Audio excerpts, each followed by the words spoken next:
चलिए अब मार्केट पर एक थोड़ा ब्रॉडर पर्सपेक्टिव लेकर आते हैं। बिग मार्केट वॉइस में हमारे साथ ईडलवाइस एसेट मैनेजमेंट के chief investment officer equities Trideep Bhattacharya हैं। Trideep, good morning. नमस्कार। मार्केट थोड़ा सा कंसोलिडेशन मोड में, लेकिन एक पॉकेट जो अच्छा खासा उभरा है वो है एनबीएफसीज। अब मल्टीपल चीजें हुई हैं, चोला के बहुत ही जोरदार नंबर, श्रीराम फाइनेंस के मार्जिन्स में इंप्रूवमेंट, बजाज फाइनेंस के लिए एक बड़ा रिलीफ आरबीआई की तरफ से आता हुआ। इस सेक्टर पर आपकी अप्रोच क्या है, आपको क्या पसंद है? एक्चुअली बहुत धन्यवाद मुझे आपके चैनल में इनवाइट करने के लिए। मैं फिनेंशियल्स, लेंडिंग फिनेंशियल्स में हम पॉजिटिव रहे हैं, पर्टिकुलरली एनबीएफसीज और इनफैक्ट बैंक्स। और अगर बैंक्स के नतीजे इस क्वार्टर में देखें तो क्वार्टर के नतीजे आने के पहले ऐसा अनुमान था कि इस बार जो मार्जिन्स हैं, नेट इंटरेस्ट मार्जिन, निम जिसको कहते हैं, उसमें प्रेशर देखने को मिलेगा और ग्रोथ थोड़ी सी स्लो डाउन होगी क्योंकि डिपॉजिट रेशियो में तकलीफ थी। बट जो रिजल्ट आया है उसमें निम में जो कंपनीज की परफॉर्मेंस रही, बैंक्स या एनबीएफसीज की जो परफॉर्मेंस रही, वो काफ़ी अच्छी रही। और दूसरा ये कि ग्रोथ स्लो डाउन नहीं हुआ जिसका कि अंदेशा था।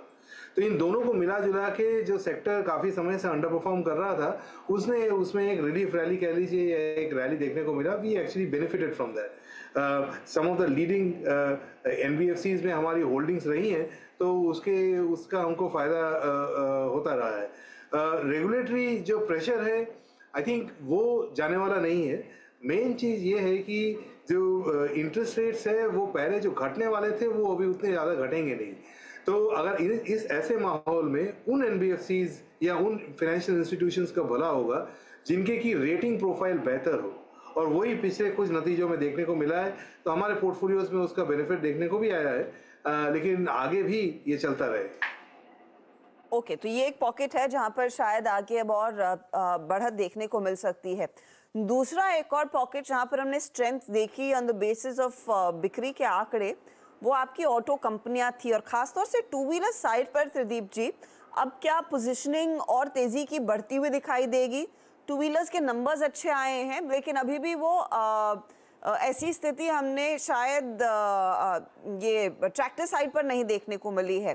तो टू व्हीलर एंड ट्रैक्टर्स जो बिगेस्ट लैगर्ड्स रहे थे सेक्टर के, वहां पर अब क्या आउटलुक बदलने लगा है? ऑटोज में हम एज अ सेक्टर उतना पॉजिटिव अभी नहीं है जितना पहले थे। ऑटोज के अंदर में टू व्हीलर्स की तरफ हमारा रुझान ज़्यादा रहा है। वहाँ पे हम ओवरवेट थे और ओवरवेट हैं, मीनिंगफुली ओवरवेट है। मुझे लगता है कि ऑटोज में जो काफ़ी एक अच्छा ग्रोथ देखने को मिला है पिछले साल, वहाँ से ग्रोथ ये साल एज अ सेक्टर मॉडरेट करेगी। Overall as a sector autos में ग्रोथ ये साल मॉडरेट होगा, लेकिन उसमें टू व्हीलर्स पर्टिकुलरली जिसको कहते हैं पॉकेट ऑफ स्ट्रेंथ, वो पॉकेट ऑफ स्ट्रेंथ बना रहेगा in the context of autos. और जो पॉकेट्स ऑफ वीकनेस है उसमें आपको सीवीज में थोड़ा वीकनेस देखने को मिलेगा, ट्रैक्टर्स में थोड़ा बहुत वीकनेस देखने को मिलेगा। रिलेटिव पोजीशनिंग के हिसाब से हम टू व्हीलर्स में ओवरवेट हैं, पर ओवरऑल ऑटोज में वी वुड बी न्यूट्रल। हमारा मानना है कि ग्रोथ ये साल अगर थोड़ी स्लो डाउन होती है तो इनके शेयर प्राइस परफॉर्मेंस भी थोड़ी सी शायद मॉडरेट हो। With in the sector two wheelers के परफॉर्मेंस बेहतर हो। टू व्हीलर परफॉर्मेंस ज़्यादा बेहतर होने के आसार हैं।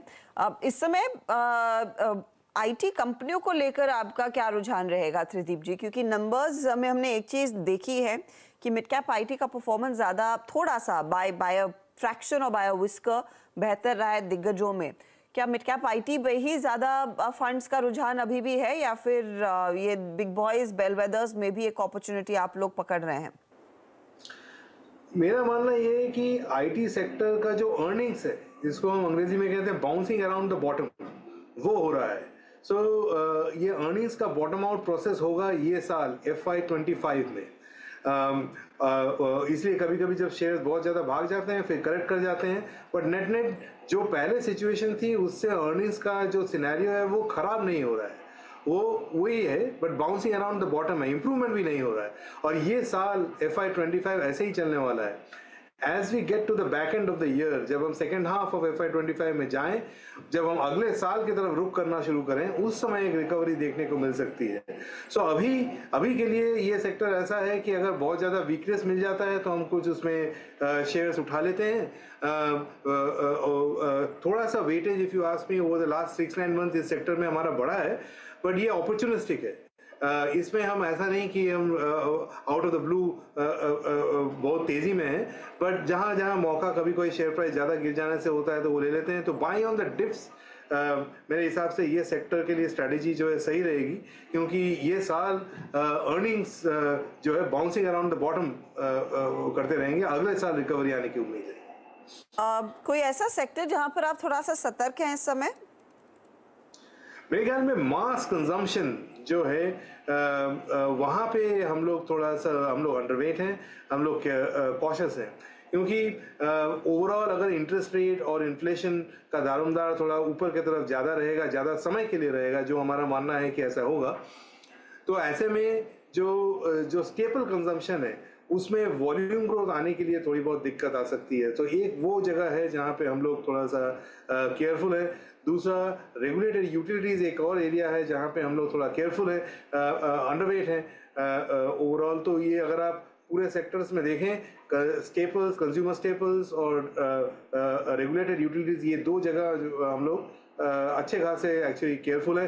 टेक में हम लोग ब्रॉडली न्यूट्रल है, और इंफ्रास्ट्रक्चर लेड एरियाज, पावर कह लीजिए, कैपिटल गुड्स कह लीजिए, रियल एस्टेट कह लीजिए, या फिर हायर एंड कंजम्पशन, इन जगह पे हम पॉजिटिव हैं।